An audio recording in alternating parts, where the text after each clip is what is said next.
All right. Welcome back to everybody who's returned for the final session before our closing remarks. This is a session that is devoted to the recipients of the research grants that were made available by a number of supporters connected to the EU, the United Nations Institute of Culture. Specifically, the Goethe Institute, the Institut Français, and the Pro Helvetia Institute. I always say Pro Helvetica, but it's Pro Helvetia. These are all they're sort of all vaguely related to other work that has gone on in the conference so far, and you'll see exactly what I mean during the presentations. The first speaker will be Osvaldo Luis, is a Mozambican architect and urban planner who graduated from the Eduardo Mondlane University and is currently pursuing a master's in regional and urban planning at that university. He is going to be presenting on the Railway Museum of Mozambique. He currently works at Vedor Limitada, the company that Enrico Dodi and Mr. Vedor from yesterday presented on the railways in Mozambique as well in TET. He's going to be talking about the role of the museum and on railways in Mozambique before and after independence. Following him, we will have Yvette Hubers from Usakos Museum in Namibia, which is connected to yesterday's presentation by Rafael Misha and Giorgio Misha and Rafael Perniola. And she's going to be talking about the Usakos Museum project and the revisioning of colonial spaces in the small town in Namibia. And she'll be talking about forced removals, which also links back to the work that Ali Klongwane talked about earlier today. And then finally, we will have Roland Gunst, who's working with Esther Severi. Roland is a conceptual artist of Belgian Congolese origin. He will be presenting a lecture performance on the tropical bungalow, the topic of the tropical bungalow, which he's been investigating over a period of time. And the concept of the Milandu, which is a communication method of communication, kind of sort of public meeting, as I understand it, that he will be explaining or he will be evoking in his lecture performance. Thank you. Let's start with Osvaldo before I take up too much time. Okay, thank you, Lucas. I'll start sharing my screen.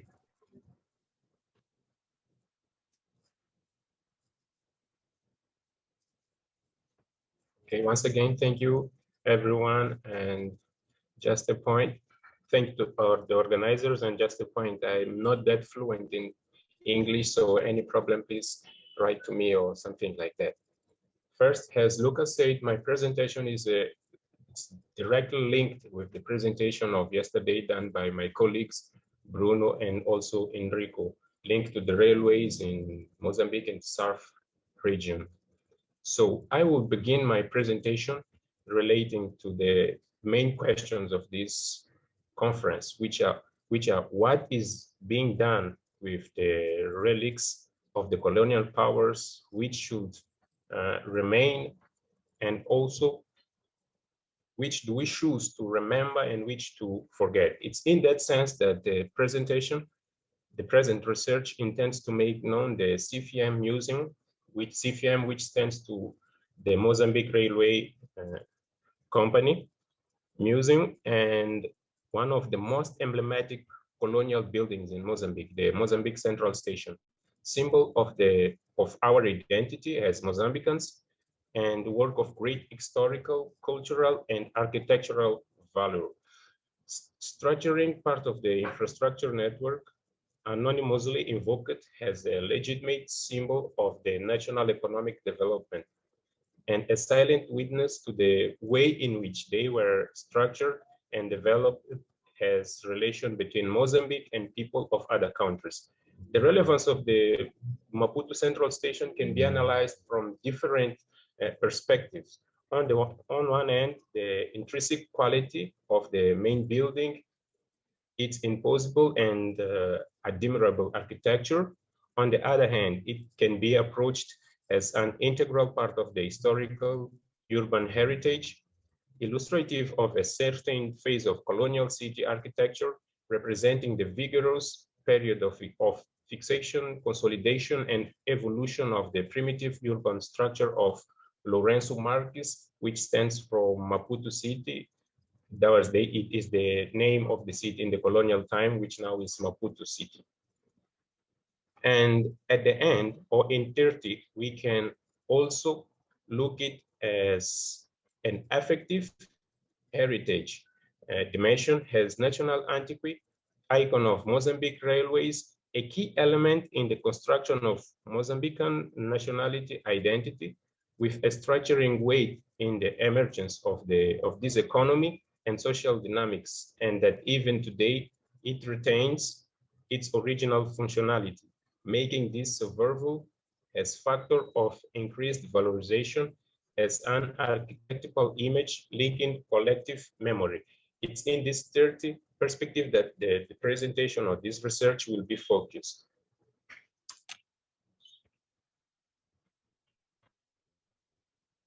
So, talking about the Portuguese colonial presence in Mozambique in contextualization, I would say that after the colonial occupation of Mozambique by the Portuguese, they outlined a strategy that consisted of providing the overseas colonies with fundamental infrastructure to effective control and economic growth of the province.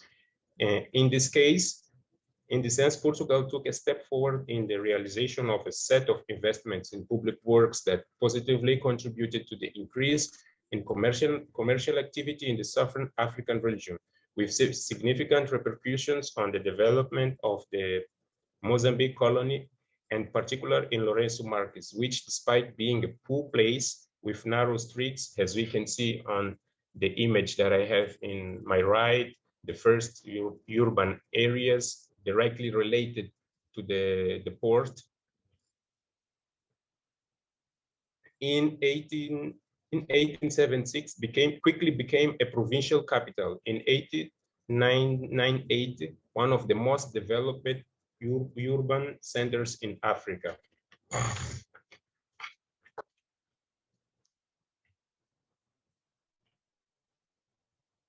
In 1930, in 1931, the Mozambique Ports and Railways Administration was created.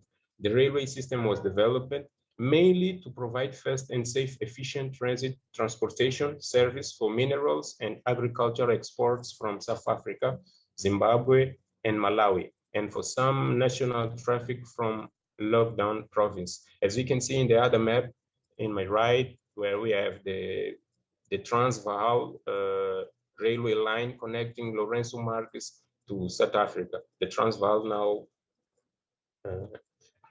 in South Africa. So going deep to the main point object of the research, which is the museum, I would like to say that it's located inside the railway station, which will be the other point that I will be presenting. And it was first imagined in the 1960s, during the colonial regime, but it was only on 11 June 2015 that it was inaugurated by the President of the Republic, Felipe Jacinto Nyusi, who himself once worked at the CFM. Basically, the creation of this museum aims to protect, preserve, and expose the public a collection of objects from this company, as well as the enhancement of Maputo railway station and the preservation of its memory. In addition to the very distinctive design of its collection, the CFM Museum has unique pieces of Mozambique's railway history, a variety of historical materials from his port and railway company. It shows the experience of CFM since the creation through the history of its socio-cultural and human heritage.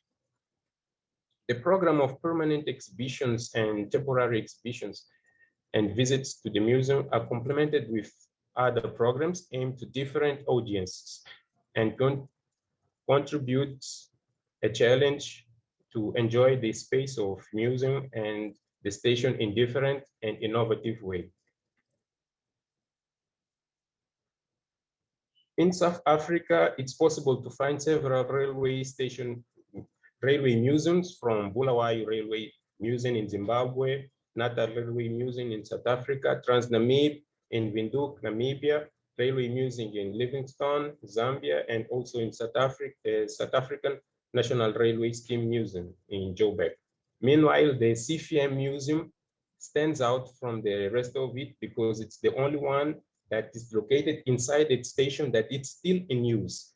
And now I will talk about the history and architecture of this station. Firstly, in the beginning, it was the first train station in Lourenço Marques, former now Maputo, was a modest structure built of wood and zinc and inaugurated in 8 July of 1895 by Paul Kruger, President of South Africa at that time, establishing the railway link between Lourenço Marques and the Transvaal, now Mpumalanga. The history of its construction dates to 1869, when the agreement was signed between Portugal and the South African Republic. The plans of the construction of the current railway station to replace the old one dates in 1904. Initial plans were drawn by the architect Mario Verga, a government architect, and along with Alfredo Augusto Lisboa de Lima, an Italian builder resident in the city at that time. In the justification and descriptive memories of the construction project, Lisboa de Lima identified a set of reasons that required the realization of that work. First of all, the argument that the old station was inadequate to meet the logistical requirements arising from the growing railway movement, and then due to the imperative of national decorum, since that ruined station discredited Portugal in front of the national and foreigners, in stark contrast to the similar stations in Durban, Johannesburg, Pretoria, and Cape Town, our competitors in the service of Transvaal. The initial project eventually underwent various alterations. In 1906, the plans and budget were sent to Portugal and Lisboa for the approval. Their significant changes to the plans were made. The final plans provided for the building that was architectural inspired by the main terminus in Johannesburg, but indeed the station to have a greater facade following a project of the architect José Cristiano de Paula. The building is of the neoclassic Buick's art style. The long metal railway platform was inaugurated on 19 March 1907. Construction on the building began in 1908. The project was overseen by a firm of Italian guys called Buccellato and Irmãos. The station, built of baked brick cement, as we seen in the image, was inaugurated on 19 March 1910 in an informal ceremony attended by the governor of the time. Work on the building resumed in 1933 with the project to adorn the facade and construct the dome. The facade was built by the architects Ferreira da Costa, and the execution of these works was managed by the section of the railway and works of the railways under the direction of the architect that I said. The imagined Cooper, the magnificent Cooper Dome, as we see in the image on the top of the station, often and incorrectly is attributed to Gustav Eiffel, was in fact designed by José Ferreira da Costa and executed by Johannesburg-based firm Evans and Blows. Production of the dome was carried out in South Africa rather than in United Kingdom due to difficulties imposed by the ongoing World War I. The ornament facade was designed and executed by the Italian Pedro Buffa Buccellato. There was, at that time, there was a delay on the works, partly due to the fact that the large part of the construction materials came from Europe, stating that its gigant bronze dome came from South Africa, where it was expressly merged for this building, and its placement constituted and very difficult for the time. Despite the building being well preserved, the alteration of the old chronomic balance of the facade introduced by recent restoration intervention should be highlighted. However, this did not reduce the importance of the building, which to these days remains among the most beautiful railway stations in the world, admitting that it must be like the most beautiful on the Africa continent. The CFM Museum is organized around two exhibitions, a permanent one shown inside the building and a temporary one shown along the passenger embarkation and disembarkation platforms. In addition to permanent and the temporary exhibition, the museum holds an itinerant exhibition outside the museum in the schools around the city. And also this museum has been regularly restoring locomotives. They also have been conducting some research. However, this research not published, but results in new exhibitions, temporary exhibitions.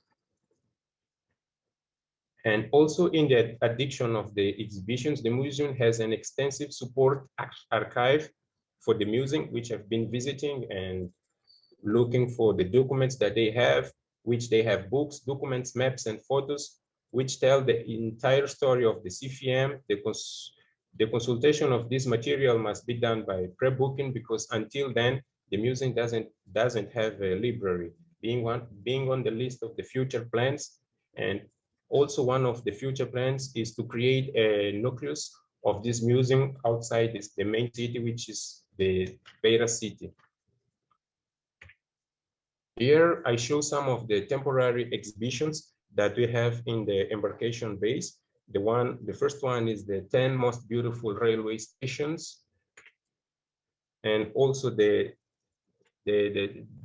this exposition or exhibition by Mario Vombe, a well-known photographer in our country, showing the days of the station, which it captures the images of the users of the station, and also homage to Samora Moisés Machel, a former president, and relating his name to the ports and railways of Mozambique, his presence in the ports and railways. These are some images of the permanent exhibition inside the museum and also outside the museum, where we have some coaches that have been restored, and also some panels showing the history and chronogram of all the CFM. Also, one of the big projects that the museum have is the itinerant exhibition, where they go to the schools around the city, not inside the city, along all the metropolitan area of Maputo, to teach them about the conservation and the importance of the heritage.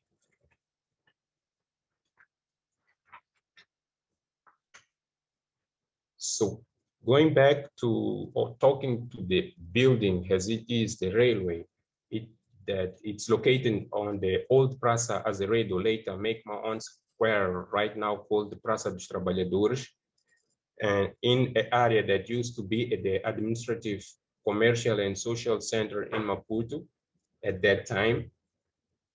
Has visual area. The construction of the new central railway station in Lourenço Marques, equipped with all the contemporary amenities and with evident aesthetical intentional, was inserted generically in a context of international affirmation of Portuguese colonial power, and more specifically in a general plan to promote the Mozambican colony from the city of Lourenço Marques, aiming to affirm its commercial and economical potential as an alternative to the South African territories, its neighbors, in the sphere of influence of the British Empire.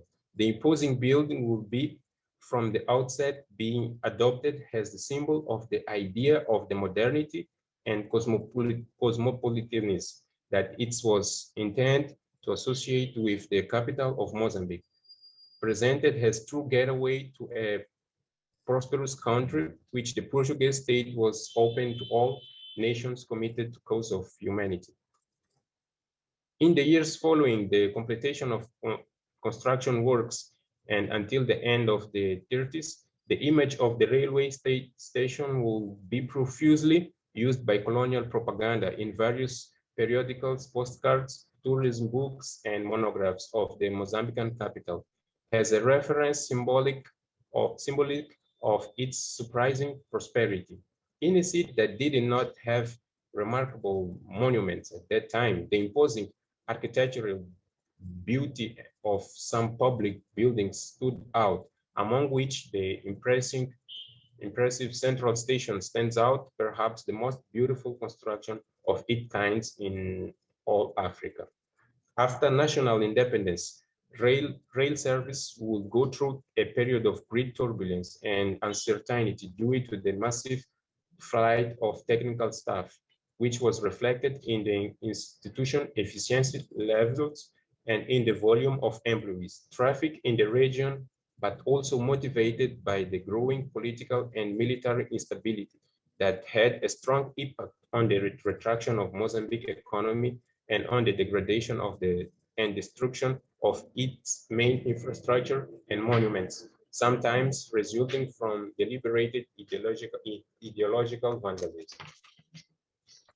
During the period of government and under the Marxist inspiration, 97.5-98.6, Mozambique colonial heritage was objectively marginalized, assumed as heavy legacy associated with a time of humiliation, domination for the African people. The new independent state would assert itself by evoking the cultural heritage of Mozambican community, now understood as one of the ways of manifesting the relations of production established between men. Today, Maputo Central Station continues to be a true getaway, exit, and unavoidable destination for tourists' contemplation in the downtown of Maputo City. From Central Station daily embark and disembark hundreds of passengers who mix with tourists from different parts of the world to register and live next to the majestic architectural infrastructure built next to the Praça dos Trabalhadores. The iconic building of Maputo Central Station, one of the oldest and most significant symbols of the company CFTM, is regarded as one of the most beautiful rail stations in the world by various prestigious international publications. In addition to serving as active train terminus, the station contains a railway museum, as all I highlighted before. The central railway station, due to the utilitarian nature of its function, obviously maintained a central presence in the life of the city until the moment of political independence in Mozambique. On the other hand, its facilities continued to be used frequently in the realization of several public events, namely in protocol ceremonies of the Directorate of the Railway and on the provincial and metropolitan government. With the ambition, yes. Could you wrap up the presentation, please? We're at the 20-minute mark now. Yes, I was just in the end. Okay, thanks. I'm just finishing, yes. As described above, the station has been featured in several international magazines, being on the list of the most beautiful train stations in the world and Africa. And Maputo Rail Station appears in also appearing in famous movies.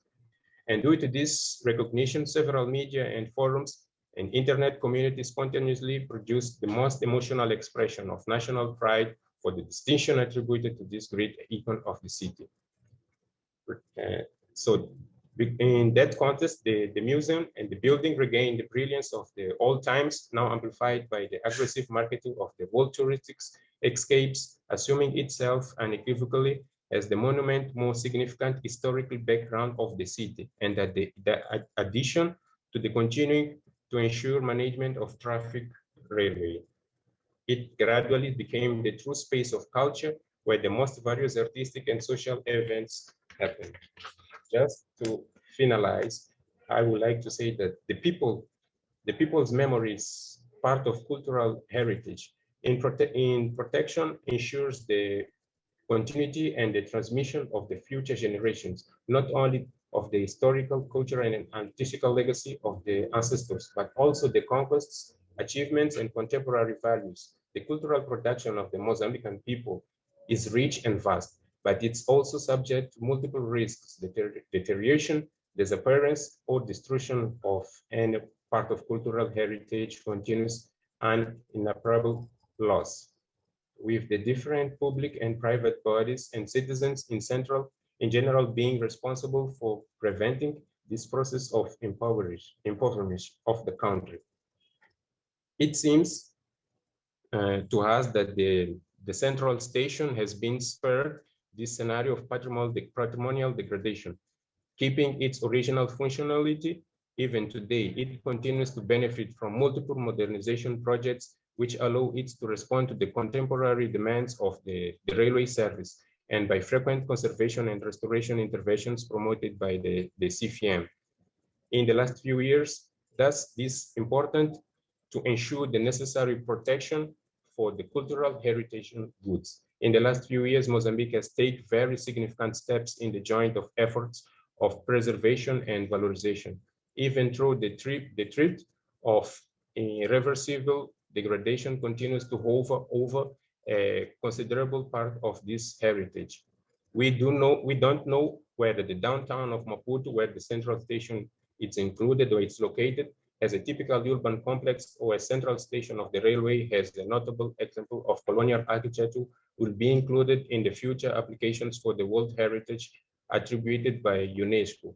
However, we know that this build-up material heritage has been progressively inventoried and studied, and its preservation and valorization is constantly being demanded.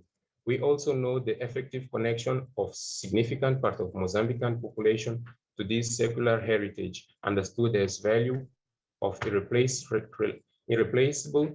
relevance to the identity pattern of the nationality, and that it's certainly in the best guarantee of preservation the collective heritage. Thank you. So it's all.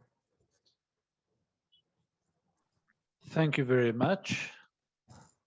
We are going to try and go over to Yvette Huis. Yvette, are you managing? Yes. Can you hear me? Yeah, just about.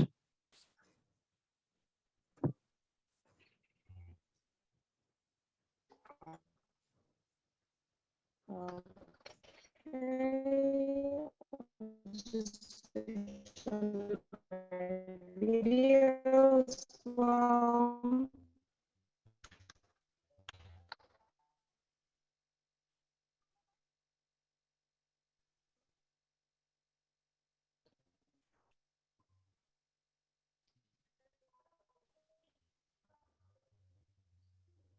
Hi, Luke. I'll get back on a call with Yvette. Sure. Roland, can we take over in the meantime? Yes, we can. Thank you.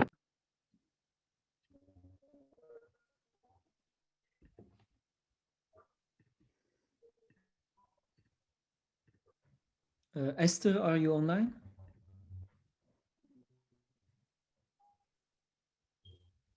Yes, hello. Okay. Hi, everybody. Is the line fine? Can you hear us well? Okay, so my name is Roland Gunst, and I'm here with my colleague Esther Severin. First of all, I would like to explain that I am an artist, researcher, and I'm not an academical researcher. So I've been researching together with dramaturg Esther Severin the impact of the use of spatial architecture on the building of social architectures. And the performance that we will show you in film format is one of the... Hello? Hello? Can you hear us? Hi, Yvette. Yvette's muted. Sorry about that, Okay. Roland. Yeah, please Sure. No carry on. problem. So like I was explaining, Esther Sévry and myself are working on 3 different projects using the Tropical Bungalow as a research space and the function and possibilities of transforming it into different functionalities. So we're going to show you a 15-minute film based on a lecture performance that should have happened in live. And I would also like to thank the different researchers. We've been basing our work also on research that's been made by several research, among them Johan Lahaye from the University of Ghent, but also work from Ruud Sachs and many more people. I will share my screen now.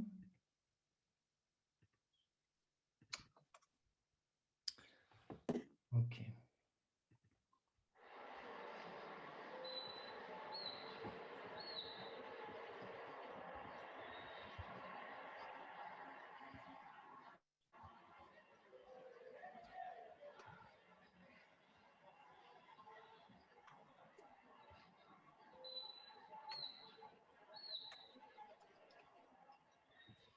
During the Belgian colonization of the Democratic Republic of Congo, the entire Congolese territory and population were marked by squares, circles, lines, hooks, boundaries, walls, zones.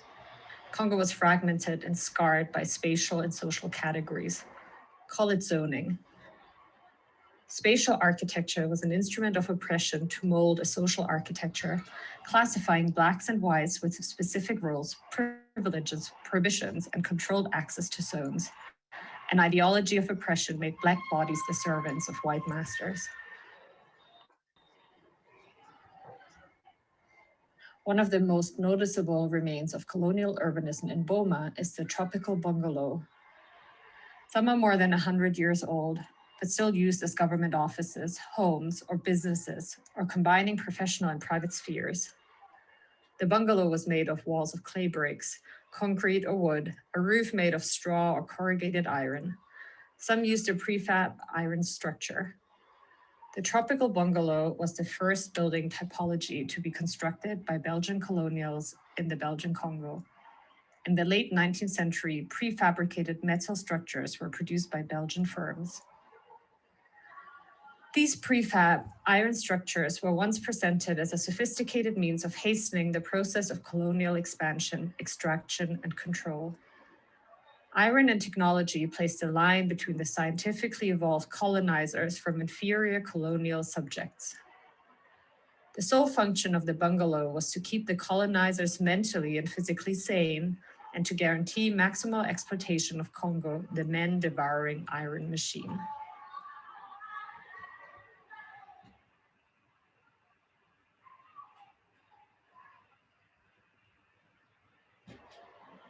The iron framework elevated above the ground staged the daily colonial theater of life for a Congolese audience.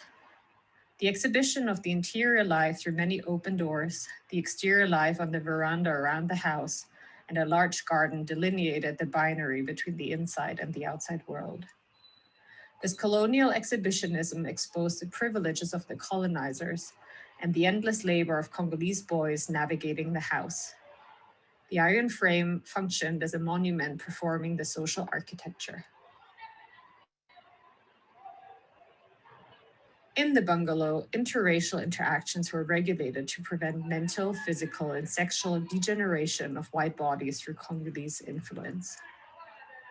This meant a separation of the life and the movements of the white colonizers, the masters, from the boys, the Black male domestic servants. The servants became submissive because of the specific role their assigned place within the colonial system and their regulated movement patterns in their daily living environment. Colonial infrastructures maintained the Congolese in a more or less permanent state of trance. The colonized was constrained to a series of rituals of submission.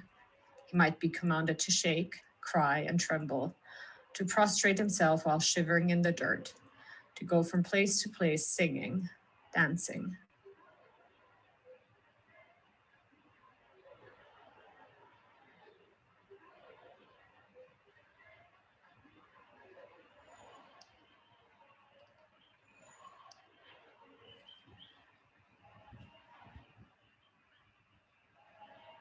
The 19th century design of the tropical bungalow evolved from bungalow models made for single white males to villa models adapted for European couples.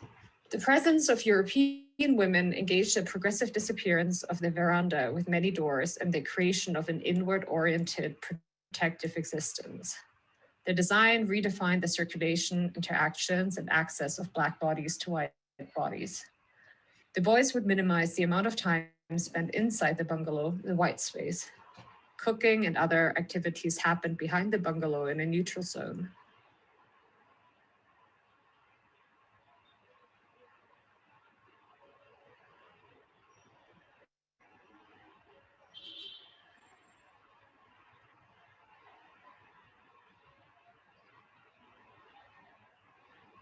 Today, many Congolese who experience colonization and live surrounded by colonial architecture long for the colonial era. Our oppressed bodies today still under a spell, a trance to a point where they forget the dark side of the colonial experience. Victims of oppression and prosecution adopt different strategies for dealing with trauma. For example, the collective memory of Angolan refugees in Zambia did not focus on the violence of the civil war they fled, but on fish. They fondly remember how they caught, prepared, and ate fish in Angola. It indicates that they have repressed those memories into the ground, into unofficial consciousness. For some reason, they cannot articulate their memories of the violence. The collective memory does not collect facts, but constructs a story. The Congolese remember the best aspects of Belgian colonialization and forget the worst. The absence of a canonized historiography leaves much room for a fragmented collective memory, which in turn is symptomatic of the disintegration of the social fabric in Congolese society and its falling state.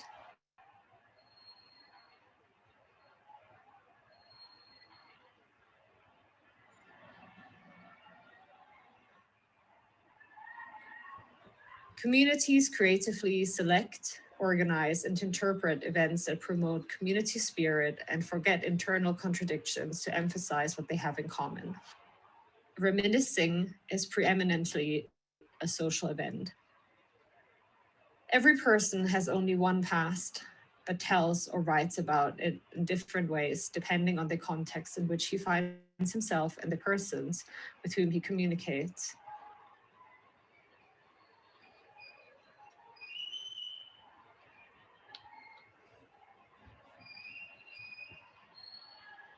Even absolute systems and constructions are always inhabited by spaces of negotiation. Blind spots where circles, squares, lines, hooks, boundaries, walls, or zones can be discussed, where ideologies can be countered. Domestic servants made arrangements with their white bosses to facilitate the cohabitation. Congolese laborers used urban tactics, for example, by hijacking a bridge in the city of Matadi on November 26, 1945, and organizing a strike on that vital access to and from the European city and the port as a pressure point or currency to obtain better working conditions and better wages. Even if the strike was short-lived, as it was crushed with the use of major force that caused several deaths, this particular episode revealed the fragility of the colonial authorities' spatial strategy of racial segregation. The colonized had their own lecture of colonial space to define symbolic spaces to use as spaces of resistance. Research on the current situation of colonial infrastructure, such as hotels and government buildings in DRC, reveal more spaces of negotiations. The colonial structures are now firmly occupied by various forms of life. Different kinds of people, enterprises, and materials mingle with colonial remainders. Ingenious survival tactics are at play. A dual process of identity construction continues to develop. These structures can have a hybrid identity, simultaneously representing different things. It blurs the line between zones and identities, between the foreign and the indigenous, the inside and the outside. Colonial remainders explicitly embody an in-between state of constantly renegotiated space. As opposed to trans architecture, anti-trans architecture is the hijacking of space or the encoding of strategies of rehabilitation in the existing spatial architecture. Infrastructures are multi-layered and alterable when one finds readings and encodes new meanings into the spaces. Organic street revolutions and hybrid designs are just a few examples of what anti-trans architecture can be. The absence of a Congolese collective memory of the colonial era linked to the remaining architectures of oppression is problematic to identity building. How should the Congolese people deal with that colonial patrimonium? What other readings and strategies of rehabilitations can be activated in colonial spaces? Research indicates that a combination of psychological and movement therapy is the best strategy for healing from trauma.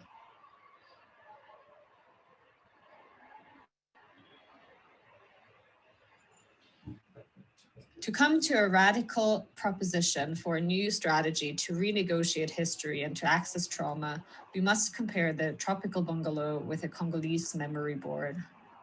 A memory board is a mnemonic device used by Luba court historians to recall memory during a performance called Milandu. A memory board can be a body, an object, a space. Milandu is a verbal and performative practice in which different parties negotiate around one historical event in an attempt to solve an ongoing dispute. Around one specific event, each party adapts its critical narrative according to social, political, and economical motivations, and to the audience present. The chosen performed narrative defines, imposes, and declares the social and political identity of a speaker or a community. Generally, Milandu could be applied to any trauma. You just need one common event around which the dialogue is built. The memory board divides a space into zones in which memory events are encoded. The narrator navigates the memory board and performs in a specific zone to provoke memory reproduction. To critically reconstruct history facing the past and the mechanisms of oppression that caused certain forms of amnesia could be a psycho and movement therapy to heal trauma of an individual or a community. Can the tropical bungalow become a space of negotiation and rehabilitation where collective memory and body identity can be reconstructed through a polyvocal performative ritual inspired by Milandu? A radical approach demands a fluid architecture, where architecture is at the intersection of many identities and histories in a fluid state, a permanent state of evolution and change. The colonial bungalow must be fully deconstructed to dismantle its original function. A modular version of the tropical bungalow, used as a memory board, becomes a public space and functions as the stage. The roof must be removed and the walls are replaced by a modular system of walls made of locally produced, light, organic, environmentally friendly materials such as wood. The walls are multifunctional and can be moved around to create a new interior visible to the outside. This wooden modular system is the answer to the European iron prefab strategy of oppression. Milandu takes place in an open space and in dialogue with speakers, victims, perpetrators, witnesses, and any related party and the surrounding audience. The bungalow opens up and reconnects with the external environment and engages with the reality of daily life surrounding that space. The boundary between the inside and the outside disappears to become a fluid space, a trans space, where architecture is never static, but fluid, and in constant movement, as life is. Walls become benches and zones on the floor in which memory events are assigned. Each speaker creates a unique constellation of zones, a fluid architecture. Each speaker adapts a critical lecture of the space according to his motivations and the audience present.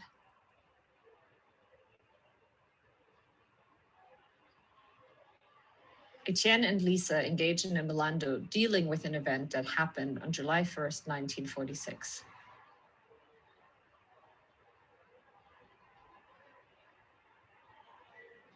The memory board stays open for change. During the Milando, the architecture changes to serve the narrative of every speaker.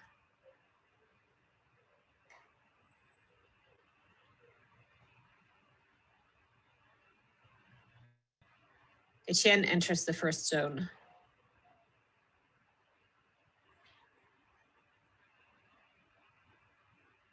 It is the garden at the backside of the bungalow.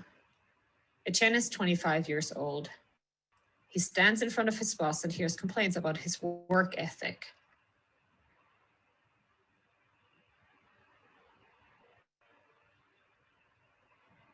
Lisa enters the third zone. It is the master bedroom.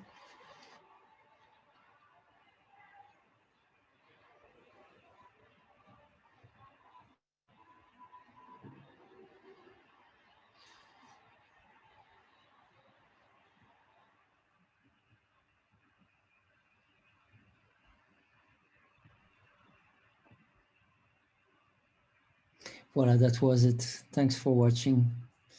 Sorry for the very brief introduction. I don't know, Esther, if you want to add something. No, not specifically.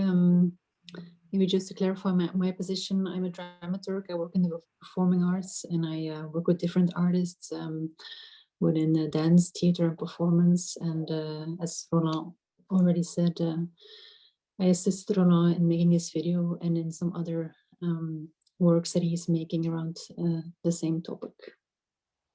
So as you've seen, I took the liberty to work with material from academical researchers, combining it with my artistical impressions and ideas to create something between fiction and reality.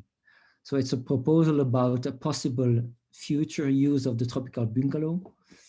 Voila. Thank you for watching. Thank you very much. I understand that, Melissa, that you have possibly found a solution to yes. problems. Yes, Luke. I'll be sharing Yvette's presentation while Yvette takes us through. Yvette, are you there? Yes, can you hear me? Okay. Yes, we can, loud and clear. Thank you so much. Thank you. So apologies for the delay. I had some internet connections on this end. So my name is Yvette, and I am a community activist and a member of the USACOS Museum Council. Our project looks at the USACOS Museum and the revision of colonial spaces in the small town of Namibia called USACOS. Can go to the next slide.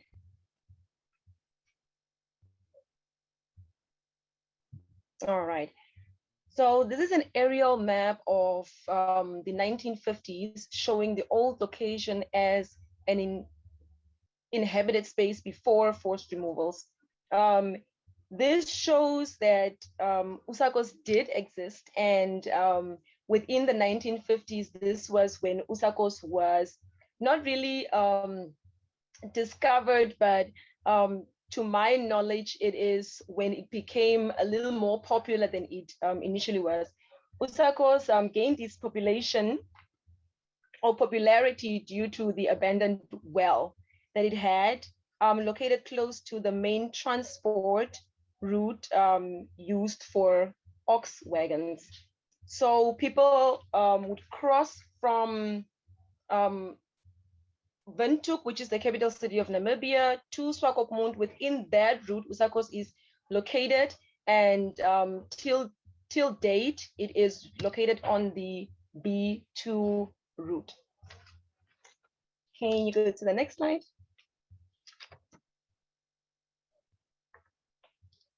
Okay. So as our presentation is about Usakos and the forced removals in Usakos, this is a list of people. It's not the complete list. Unfortunately, due to my presentation or the limited space of the presentation, I could not put on the whole list, but there are different names and a lot of different names. I think in the thousands as well, of people that were removed from the old location to the new location in Usakos. So this is one of the lists. This is a list of the names of people who lived in the old location and were reimbursed. So I know it's not really clear, but you could see the names and an amount. For example, if my grandmother lived in the old location, her name was Angelica Kwebes. So her name is there as well. And it states that, for example, she received 40 rand for her house, as to be reimbursed for her house. Can you go to the next slide?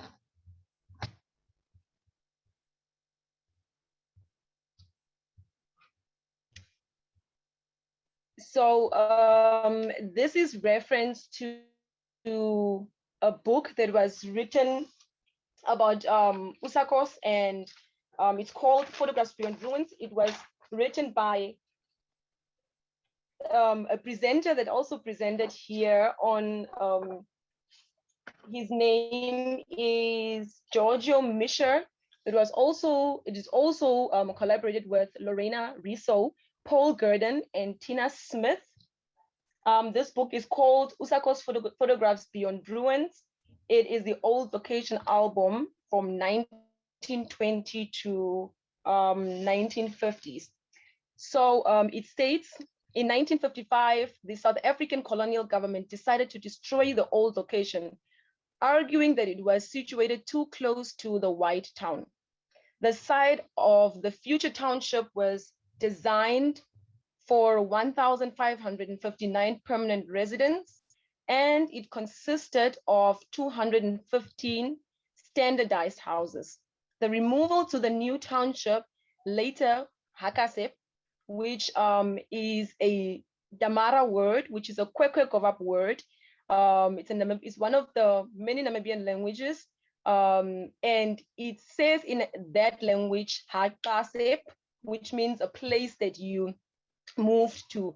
It started in 1961. There was seemingly no organized resistance to the removals in these first years, and reasons for this were complex. The location's foreman had responded positively to the incentive of new houses, and so did the church or the churches. But more importantly, perhaps, residents in Usakos had been terrified by the news of the shooting in Windhoek location, Windhoek old location in 1959, which left 10 people dead and many more wounded. The old location was demolished and ceased to exist as a settlement by June 1969. The cleared area is today an open field marked by the ruins of former houses and public buildings. You can go to the next slide, thank you. So these people or these residents who lived in the old location had different ways of life. Our aim for the research was to find out how they lived, what they did during their day-to-day, how they built their houses. And we had, during our research, we had about 6 questions that we would ask the residents. These 6 questions were, the first question, was tell us more about your livelihood in the old location. For example, food, school, work, how did you live? And then the second question was, tell us about your lifestyle in the old location, talking about art, music, fashion, culture, tradition, religion, etc. And the third question was, how did you construct your houses? The fourth question was, what were the advantages and disadvantages of forced removal for the people? And then the last question, how do you vision the space of the old location now and in future? So these questions were answered not in a really particular way or in the same way, though people lived in the same space, they had completely different experiences. For fashion, the picture on my right-hand side is my grandmother. Her name is Brigiden Uises. And for her, this is her in the old location. This is how they used to dress. Every single lady, they had the same dressing code. Maybe you would just change the color or change a little bit of sequence on the attire, but everybody dressed the same. Whether you be Herero, which is a Namibian tradition or culture, whether you be a Oshivambo speaking person, whether you be a Nama speaking person, whether you be a Damara speaking person, in the old location of Usagos, all the ladies would dress the same. This dress in particular shows that the lady that had a child would wear buttons in front. And on the right-hand side, that is a picture of me. And that shows that the lady that does not have a child would not have buttons in front, but at the back. You can go to the next slide, please. So this is another lady that we interviewed, and the picture on the left-hand side is of Adeline Cloises. Adeline Cloises is the baby in the picture, and her mother is the one standing behind her. Her name was Tusnelda Dongsas. Adeline Cloises now is the woman on the right-hand side, and is the woman on the right-hand side, and this is the way that the ladies have changed their clothing in this day. So though the people were forced to move from their places of residence, they had a way of life, like we said, in the old location. And our research hoped to learn more about this life in hopes of revision of these colonial spaces and to display the memories of destruction, or displays actually the memories of destruction and demoralization with a vision of hope by commemorating the space. You can go to the next slide, please. Okay, so this was the hall which was used as a dance hall in the old location. It was called the Red Hall. You can go to the next slide, please. Okay, so for our research, we were very much interested, like I said, in the stories of the old location. And within these pictures, one of the greatest stories for me is the story of the picture which is on my right-hand side on top, is a picture from Adeline Cloises, the woman that you just saw. Adeline Cloises, and the man in the middle of the picture is Willem Dongsap. Willem Dongsap's name is also in the list of the forced removals. And the story with Adeline is that Willem Dongsap was a craftsman, and Willem Dongsap used to make coffins for the people in the old location. When somebody died, they would run to Willem Dongsap, and Willem Dongsap would make coffins for them for burial purposes. You can go to the next slide, please. Okay, so we also had a collection of objects And these are some of the objects that were collected. The first picture is a picture on my left-hand side, is of now used as a flower pot, a watering bucket, but in the old location, this was used in the toilet. It was used as a toilet seat. And the picture on my right-hand side on top was used as a writing board. It was called grafik during the day. That is what the teacher name is. The teacher that gave me this grafik was saying that apparently this is why the people in the old location were smarter than the people in the new location, because they would have great memory. So that was her explanation of the grafik. The last picture on my right hand side is an iron. It was used with coals. You can go to the next slide, please.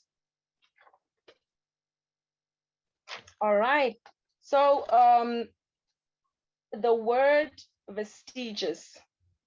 This was within this conference, to be completely honest, was the first time that I have come across this word. And when I searched the word on online, these are the type of images that I came across. So I heard the word, and it made me think of ghost-like spaces with lingering memories of something or someone, a space which you would walk past and might still give you goosebumps or make your back hair stand. And this actually speaks about the feeling the old location or the space has today.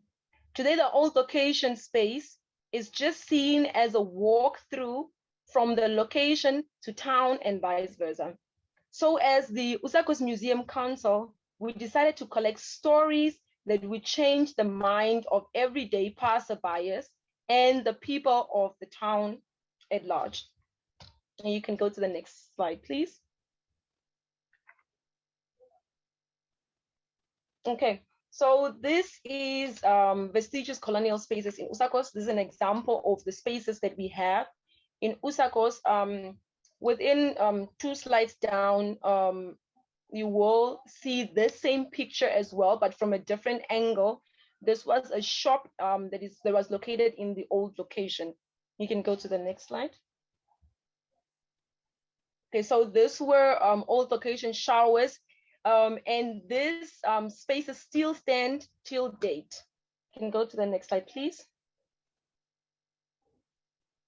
So this is the other angle of the picture, that was shown on top, which is the old location shop. You can go to the next slide, please. Okay, so this is a short video though that I wanted to show. I might not be able to. Melissa, can you see? Okay, maybe you can just turn off the sound.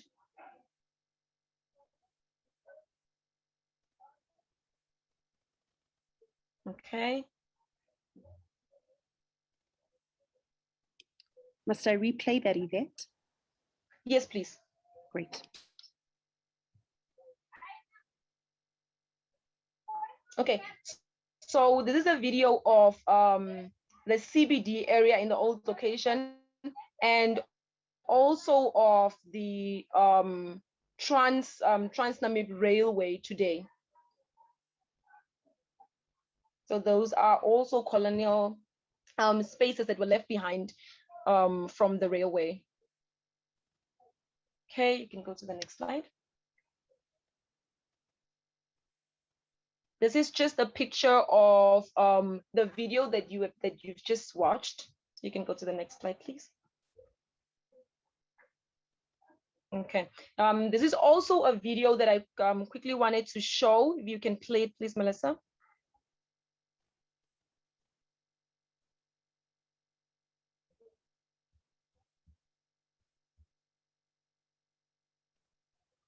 So these are occupied colonial spaces we were, within our presentation, we are thinking of the revision of colonial spaces, right? So with the revision of colonial spaces, this is an example of what the people of Usakos have made out of something that was negative and made positive out of it.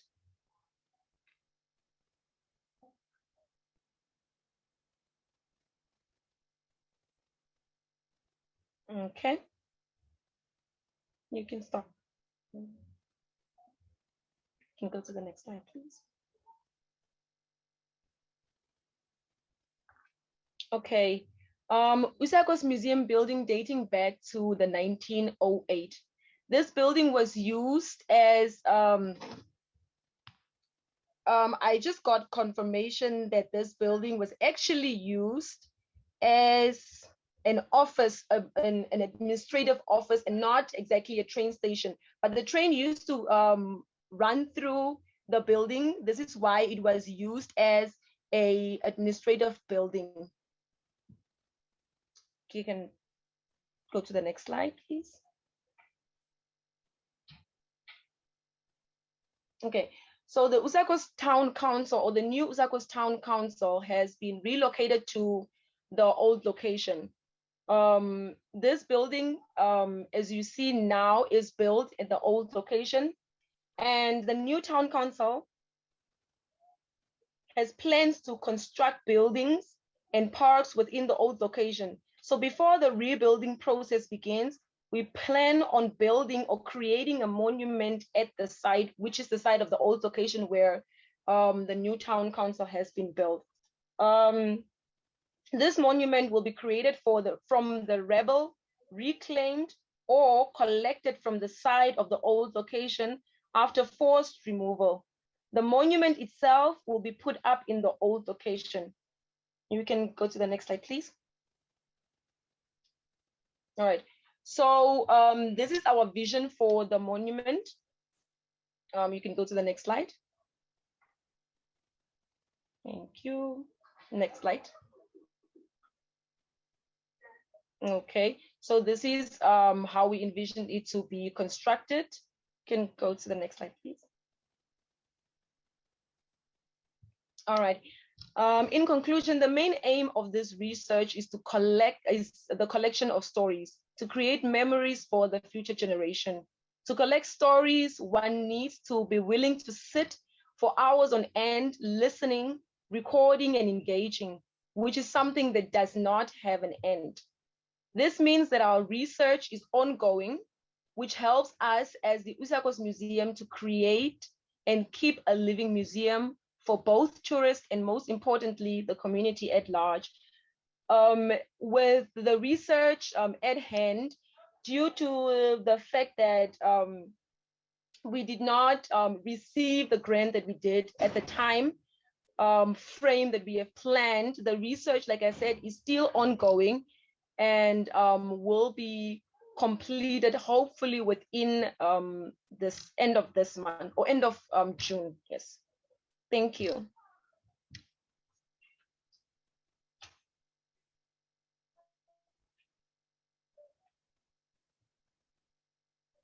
Thank you very much, Yvette. I'd like to move straight ahead into discussion phase of the session. I'd like to also start by opening it up to the members of the panel to sort of comment if they've got any comments on each other's presentations. You can get the first shot at things. For the rest of you, please put your hands up or put comments in this in the chat function. Thanks.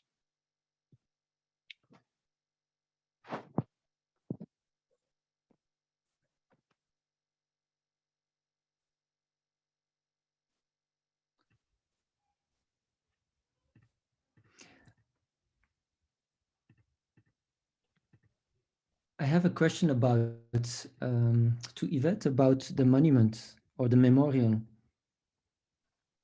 Can you hear me, Yvette? Yes, yes. Yes.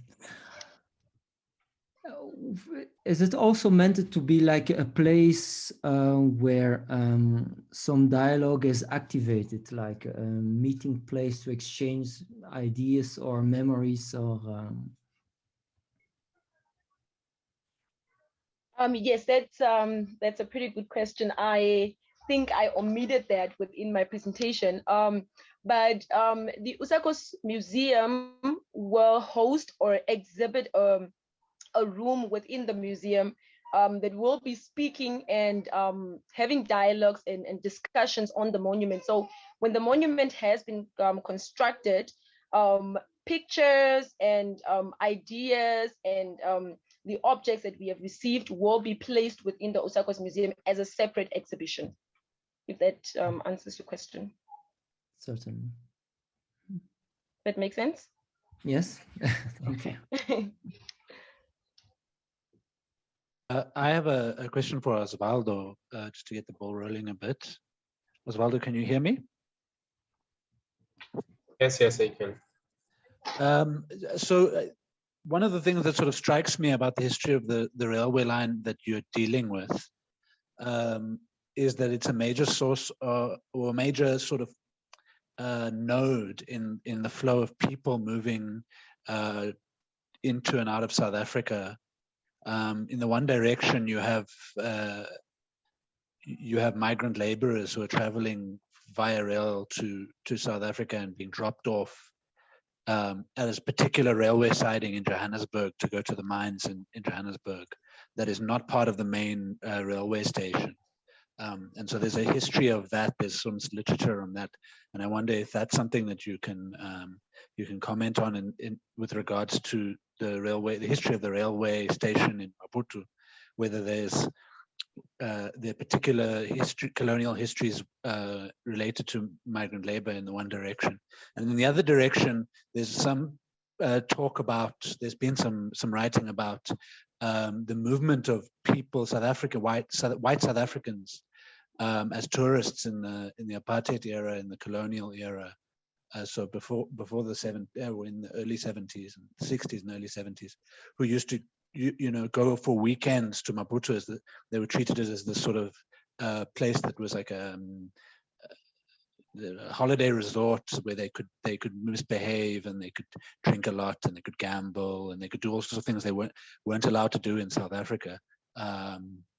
So I just wondered if maybe you could talk about the role that this structure plays in those histories of people moving in one direction and the other.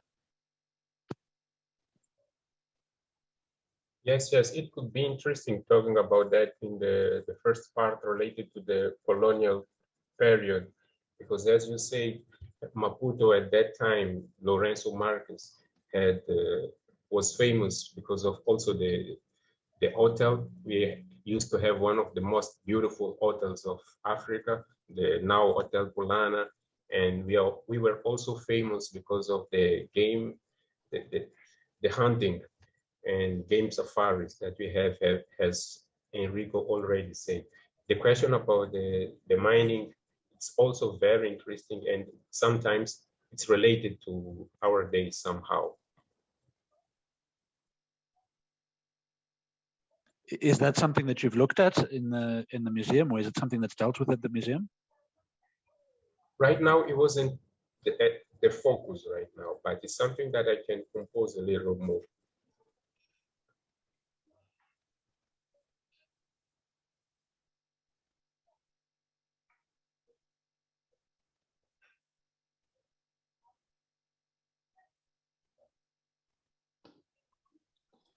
I have a question for Yvette, if I can. Yes. I was wondering, you already mentioned that it takes it's enormous amount of work to collect all the stories. And I was wondering, how do you exactly go about this? Like, is it mainly done by collaborators of the museum, or is there also room for like citizen participation, or do you even work with artists to maybe come to different forms of storytelling, or how, like what kind of, like how do you approach this? Well, with this research, it was only me and my partner, which is unfortunately not available today, but I myself am a self-taught artist. So the plan for this research or for the monument was to, or is, to get artists together as well within the project, and then community members. We do have different groups in the community that go around working with the members of the community. For example, we have a group called the DAC, DAC, which works with healthcare and so on in the community. So those were the people that we used to assist us within this research, or even the collection of the stories. Thank you. Mm-hmm.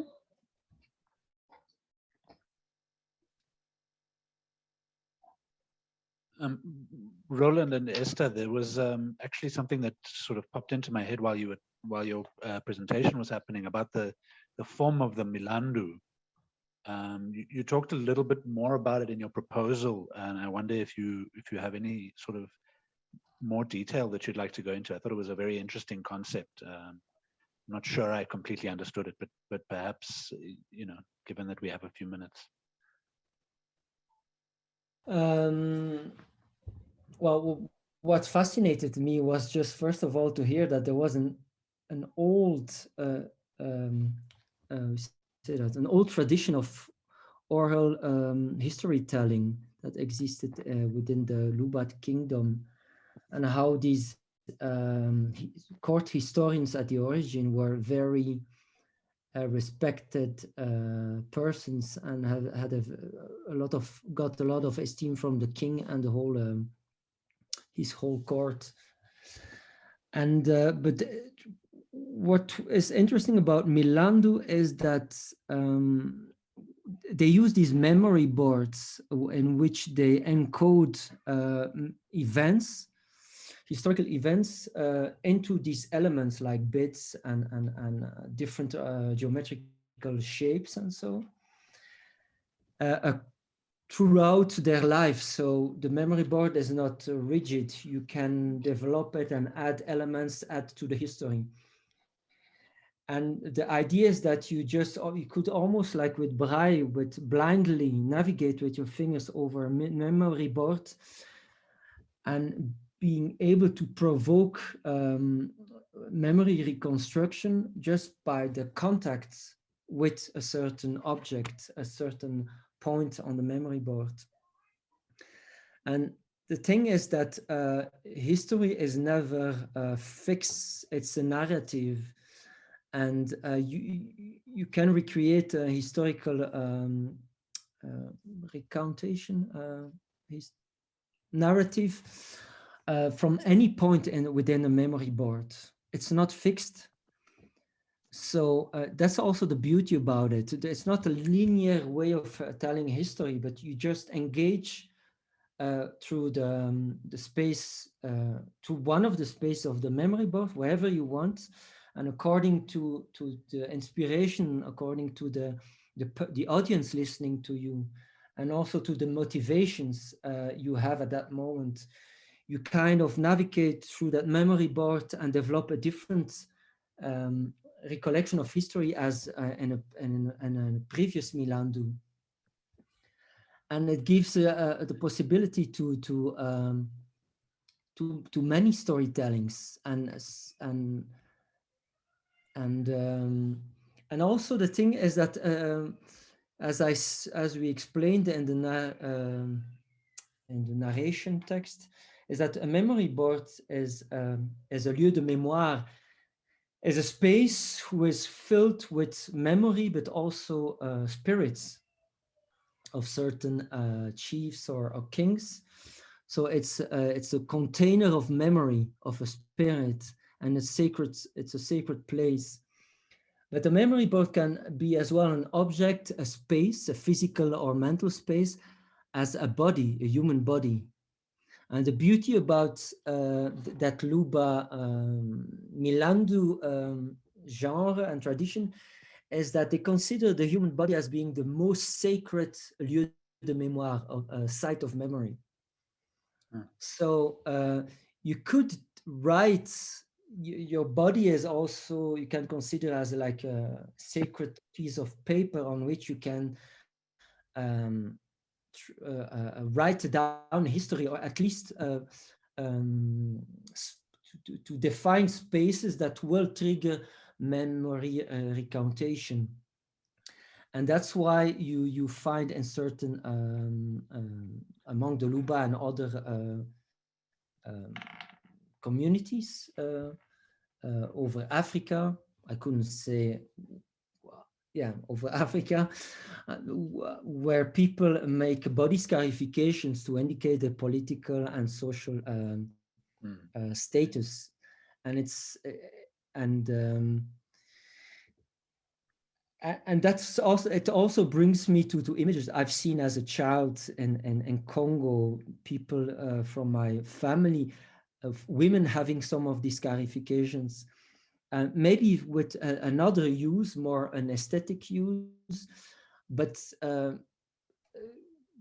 it's also important, as the human body is considered as the most sacred vehicle for human spirits and history, container of historical events, and so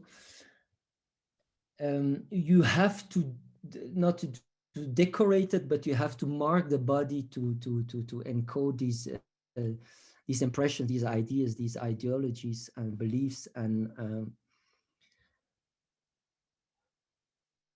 yes, I don't know if that's enough. There is a lot to explain about it, but it's really a fascinating principle. And also, I mean, just the idea of that oral genre of Milandu is supposed to solve community problems. So people get the chance to express their personal experience, define their history, but also to solve concrete community problems. And yes. Well, it sort of, it does echo some of what Yvette was talking about, the way that the dresses that women were wearing in Usakos, you know, what it said about them. A similar kind of memory item. Roland, Giorgio Misha has a question for you and Esther.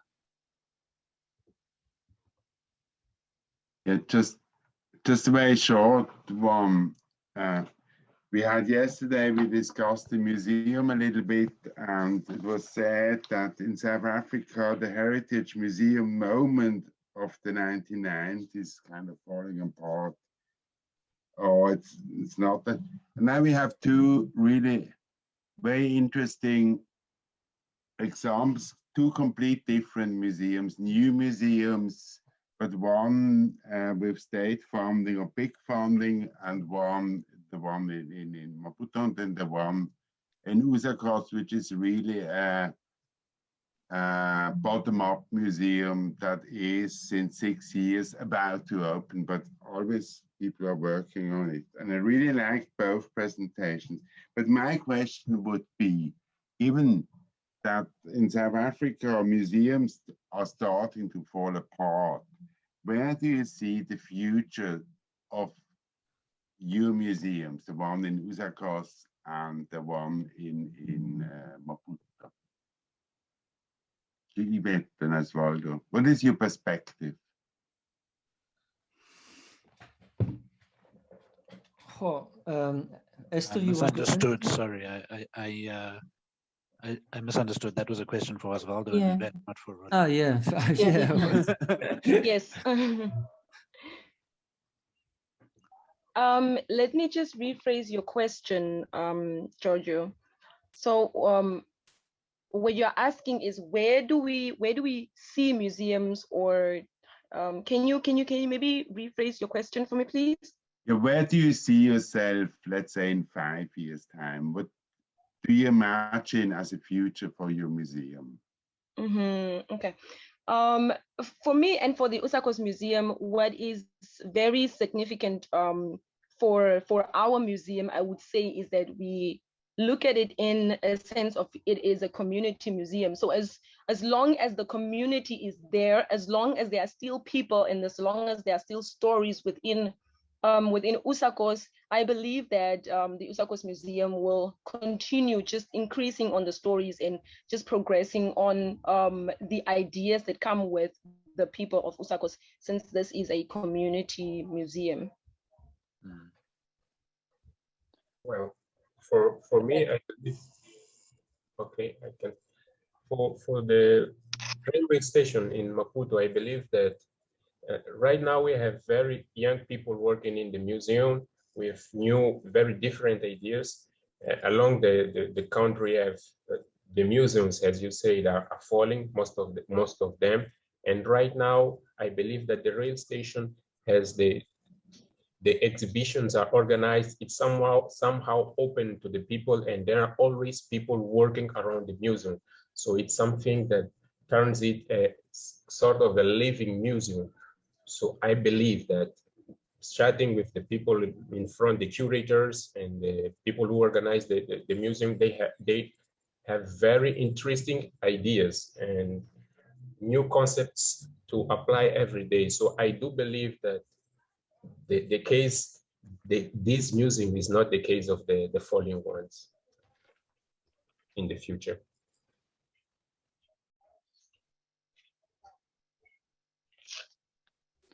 Okay. Can I ask one last question, Luke, before you wrap up? Sure. Robbie Five has also had a question. Okay, so let him go first. Let him go first. Robbie, do you want me to read this out, or would you like to say what you have to say? Yes, thank you. Osvaldo, my question was actually for you. So first, thank you for your presentation. So you've talked about how the railway station is perceived as one of the most beautiful buildings in Africa. So just out of curiosity, was there a sort of similar architectural attention to these smaller railway stations along the line? And is there then a sort of heritage attention to these smaller stations or other smaller infrastructural buildings along the railway, or not? Thank you. Hilton, who's your question for? For Osvaldo, sorry. Sorry, Hilton? Not for Osvaldo. Okay. Osvaldo? Yes. I was about to say that it's a very interesting question. But well, my focus first of all was in the railway, the building in Maputo. But if you have seen yesterday's presentation by Enrico, we have a series of interesting stations along the railway. He was presenting the railway in Chikwalakwala, which also have an interesting architecture. And along the railway, we also have other ones built by the colonies, but my focus was the main one.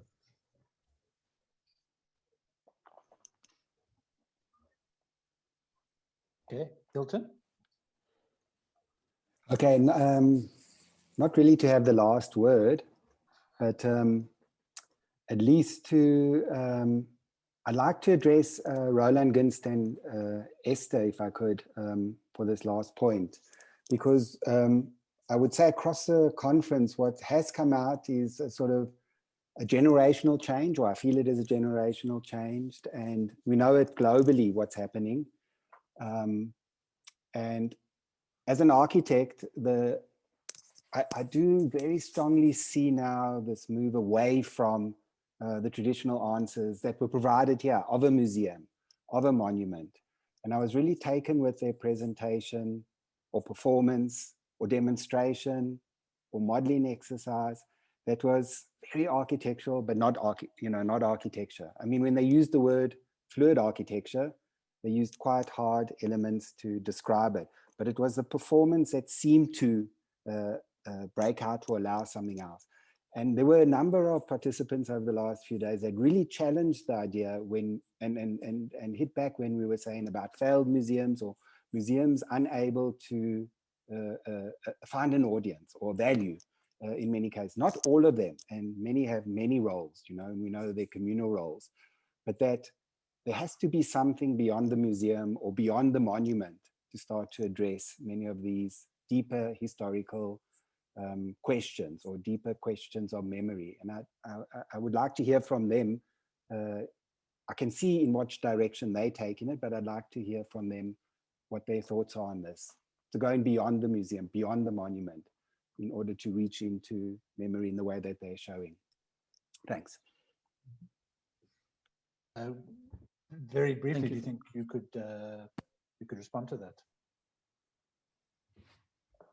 Are you speaking to me, Esther? Yeah. Maybe just shortly from my perspective, or for our perspective, yeah, I think the reason why we use art is also a little bit, I think, exactly to get out maybe of the traditional museum, because of course this the thing that we can use in art, namely fiction and imagination, allows us also to enter into a more fluid way of thinking, maybe, and like a more speculative way of thinking, to think more creatively maybe about history, the present, and the future, or where these narratives can take us, or how we can deal with it in the future. So I think for us to work in art is for us a very deliberate way to find another place to negotiate history. Yeah. Yeah, maybe briefly to add to that is that I think one of the thing that the question that we ask ourselves when we develop this project is, what is the function of these public spaces? A museum as a public space.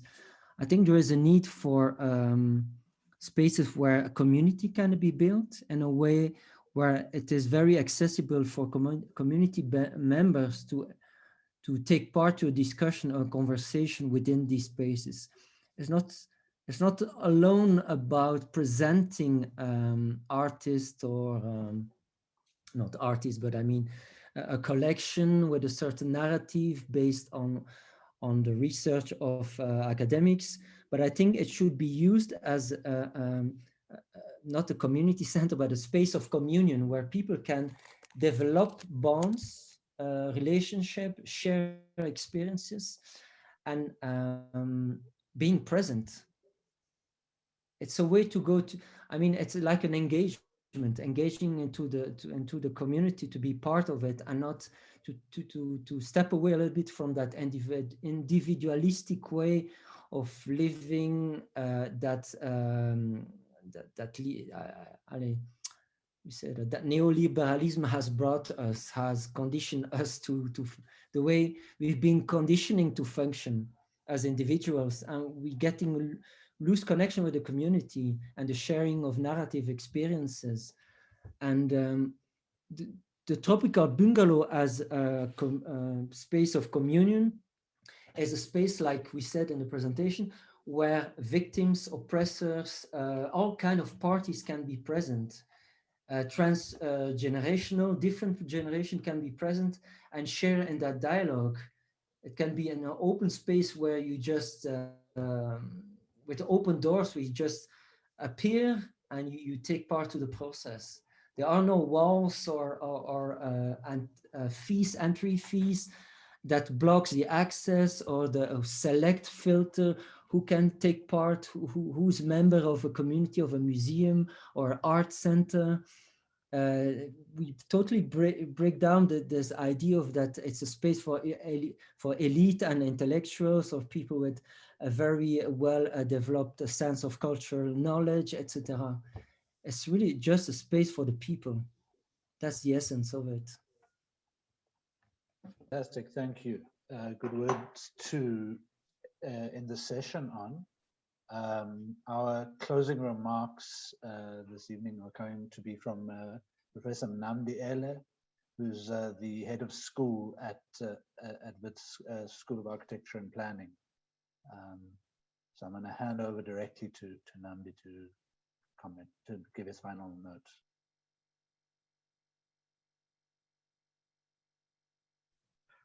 Good evening, good afternoon.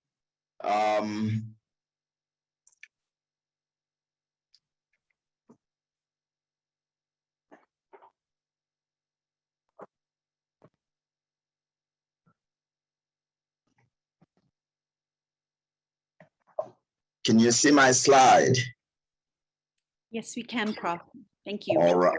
All right. Is there a way to, okay, let me see, view or how to make it bigger? You can just go to presentation mode. So, all right. Yeah, at the top. Yeah, top slideshow. Top left. Okay. There should be. Okay. There are numerous things here. Top left. All right. Yeah, just above where your mouse is now. There. There. Yeah. Start. Okay. Starts from the beginning. Great.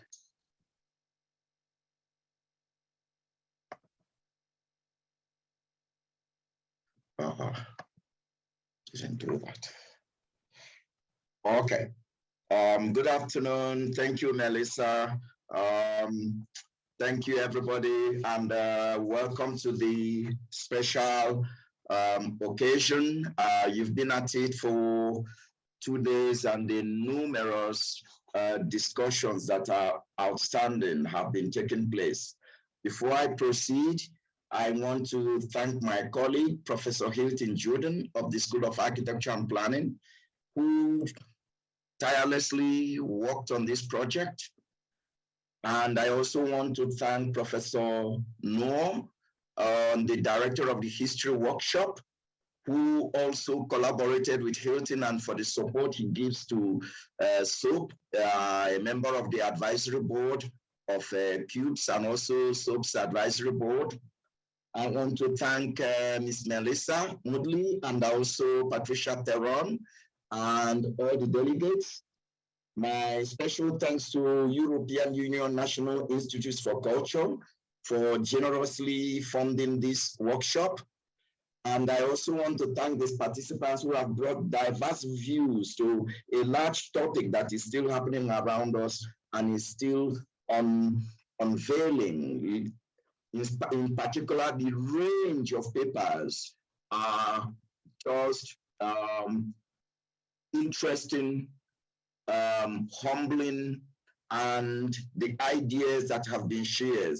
I also want to thank our European colleagues for participating in great number, and in particular, diverse constituencies from the African continent for contributing to this subject that is very important and which raises a number of questions about colonization, post-colonization, decolonization, and the processes of healing. When I consider the theme of the conference, Whose Place? Confronting the Vestiges of Colonial Landscapes, a number of things come to my mind. Please, I have never met Professor, our former United States Secretary of State, Madeleine Albright, and I'm not advertising the book, but it happens to be pertinent to how I have reflected on the theme of the discussions that have gone on in the past 2 days. When the book came out in 2018, my reaction to it was, is Madeleine Albright, is the secretary reacting to a phenomenon we usually experience in developing countries? Or is he really looking at the United States? That didn't mean that I was not aware of the different movements in the country that were there. Nevertheless, I took it for what it was. And it brought me, recent experience made me to think back far. And it is December 1983, January 1984. If you look at the cover of Time magazine, it says Africa's Woes, Coup, Conflict, and Corruption. And you look at the one on the right, The Economist. It was by, Muhammadu Buhari, and I would like to add, he is the current absentee president of Nigeria. He was elected for the first time in 2015, defeated Jonathan Goodluck in an election and been re-elected, and he's been asleep. We don't know if he's alive, dead, but he's there. But why is this pertinent to Madeleine Albright's warning, or what I have dismissed as a developing country's experience that had come up? And that is actually what I want to talk about, the vestiges. How do we deal with it? What transpired is the first thing that came to my mind as I reflected on the image is military leaders never act alone.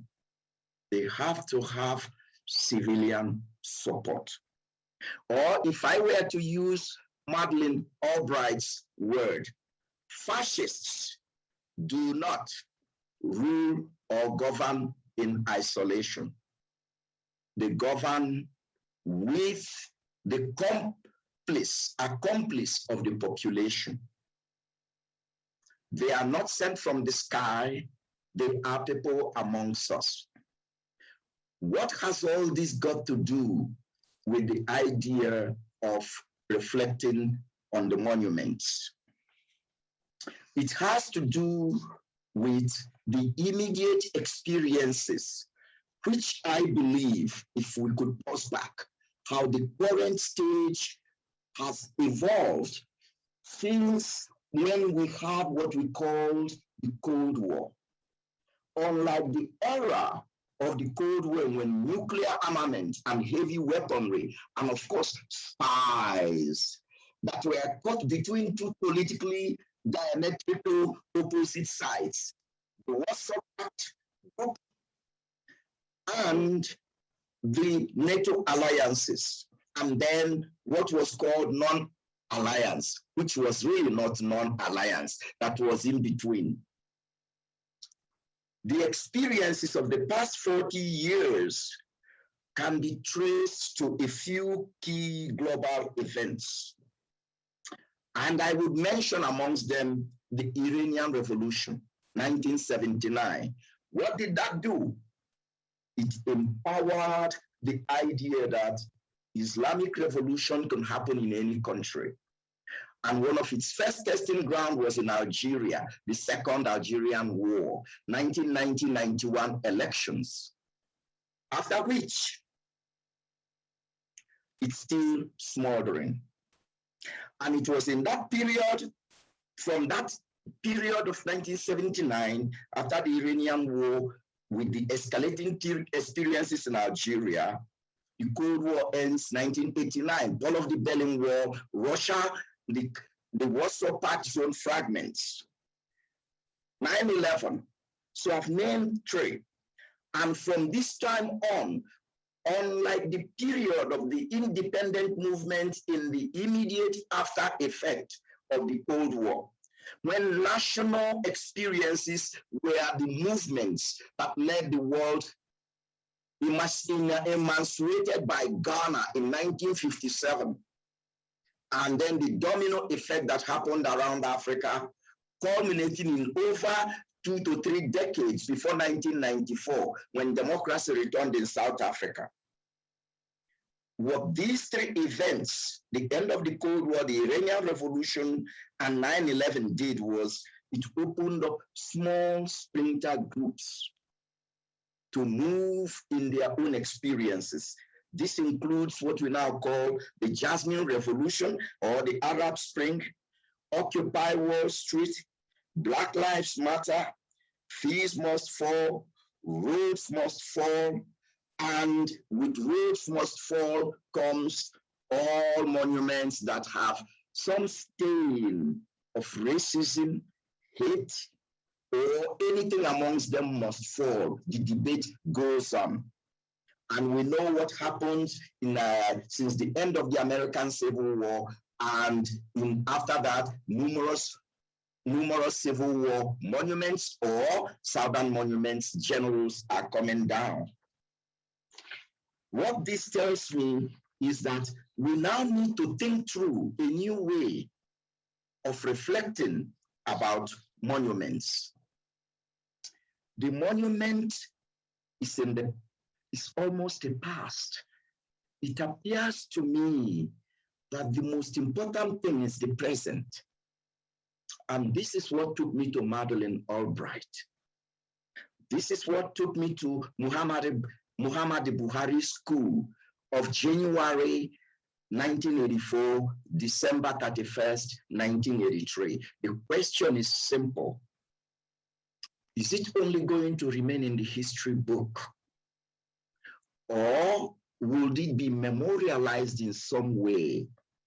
And in fact, are we overlooking the real monument and paying more attention to idols, images that do not talk, that are kept in the museum, that are silent, instead of paying attention to the human beings? And it is the human beings who write the monument, who make the monument. In other words, the monuments are the human beings, not the objects, not the idols, not the museums. It is with that I want to share. I know that it requires a lot of unpacking, but I want to put that on the table because it is the only human beings that are able to continue the processes of building, demolishing, and unbuilding. And this is not the idea of anti-monument monument. It is the idea that the monument is already there. So how do we make that monument to do what it is supposed to do? That brings me to this. These images, which everybody in the world has seen, speaks about Madeleine Albright's book. And I would simplify something that is so complex into two diametrically opposing sides: democracy versus fascism, the people versus the rule of law, or good versus evil. But that is too strong a word to use, because we are talking about civilians, our neighbors, our friends. Perhaps they disagree, they have different philosophies of thinking, but they are writing the monument. And along that line, 70 million Americans, half the populace, just like in Nigeria where I was born. The military, the fascists, can never function on its own. Look at any place where traumas have happened. It is with the accomplices of the people who know the better. They only happen to be on the wrong side of the story. In other words, these vestiges, we don't wait for the vestiges to happen. What kinds of history, monuments, do we want to write? Those are my thoughts that I want to share. Being a scholar who reflects on architecture and politics, art and politics, architecture and revolution, and the Washington Mall is one of my idols in looking at the idea of the modern world from the period of the revolution in 1779 and the making of Washington, D.C., 1792 by L'Enfant, and the visits, the way the mall has grown, and how I make references to it on conjectures and numerous writings. It is only traumatic. There is still a lot to be digested about monument. In other words, of all the vestiges, of all the scars we bring back, the scars are scars. The injury happens now. And I want to proceed that I'm not talking about anti-monument. For example, Maya Yeling's monument that is just a fee in the mall for the Vietnam Memorial that is cut into the ground. That's not what I'm talking about. I'm describing the human being as the real monument to which we have to pay attention to. And in this case, The monument are ideas, current ideas. This is the Confederate flag, which has been defeated, which has not been in that space since the Civil War. A symbol of oppression for any person of color in the United States, for what it stands.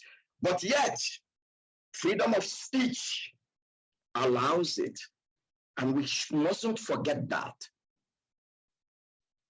What are the vestiges of monuments that could be allowed to stand on the grounds of freedom of speech, even if we do not agree? That's not an easy question for me. I don't know for you, but I want to put it there anyway. The rotunda, I could remember in many history books on Washington, as it was still going up, the dome was going up, they almost stopped it, and Lincoln says, please continue building that dome. It assures him that the Union will be completed again. It outlaws slavery. And here people storm that rotunda as if it is Buhari planning coup.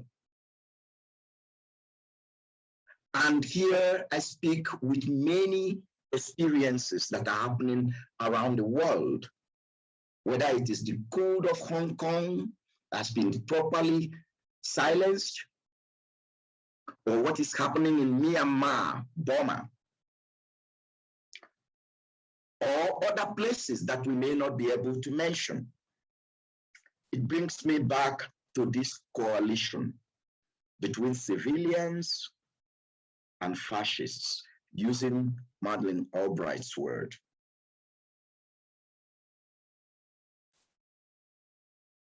When The Economist published this image, it had a trauma on me. I was a fourth-year student in the United States of America, finishing undergraduate, preparing to go do masters in architecture. It impacted my life. I never dreamed in my life it would happen in the United States of America. Every monument we build is in the past tense. The best monument is the discussions we have now, the relationship we share with each other. And here, at the back of my mind, I couldn't unpack it fully. I want my European colleagues to think about Barcelona, the Catalan region trying to secede, Scotland trying to secede. If it does, go to another referendum. Quebec, that had 2 referenda. Civil war in Ethiopia. The Irish problem. Shall I go on around on the list? In other words, when I think about fees must fall, roads must fall, Occupy Wall Street, Black Lives Matter, what do these things have in common with Hong Kong movement for democracy, or Myanmar's movement for democracy? Or what do Buhari and Mr. Trump have in common? In fact, the most African of all American presidents has been Mr. Trump.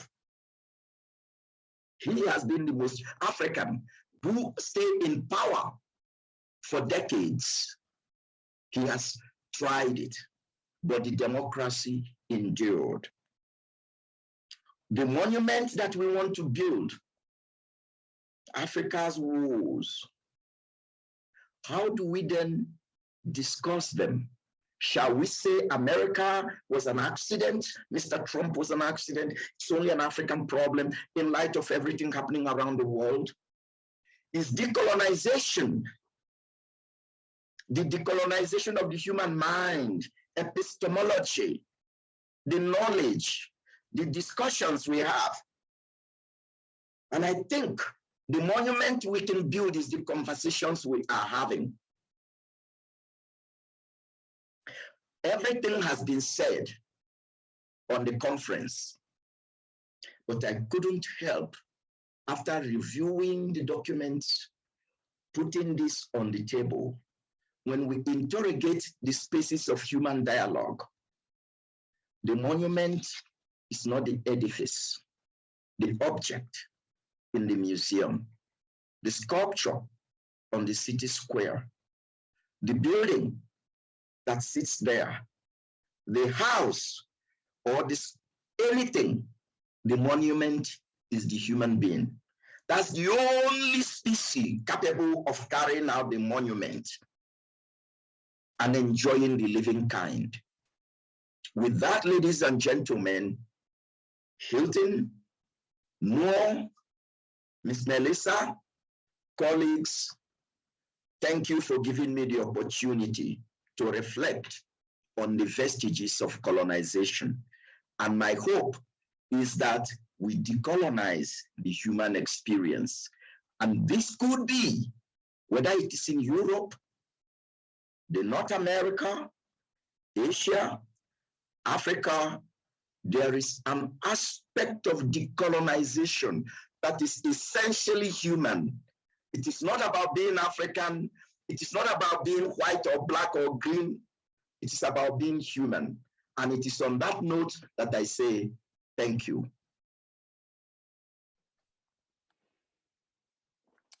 Okay, thank you very much, Nnamdi. With those last words, I sort of declare the conference closed. I want to thank again, especially my co-hosts, History Workshop. Luke, thanks for running that last panel. Melissa, for running everything and keeping everything going. I know today was a little bit more crazy than yesterday. We appreciate so much your assistance with everything online. Ariana is taking care of a child, so I'm going to have the last word and thank again all our participants, especially the speakers. We're so sorry that you could not be here, and we hope maybe in a year or so to have a revisit of some kind to the conference. We certainly will welcome you in the future in any capacity should you be visiting the country. And we will, through Luke, be getting hold of you over the next few weeks with regard to the continuation of the project in some form or another. But our big hope is with a publication of which, yeah, we're starting to get some reassurance. So we'll be contacting all the delegates in the next while. Please stay in touch with Luke should you wish to still add papers or require anything.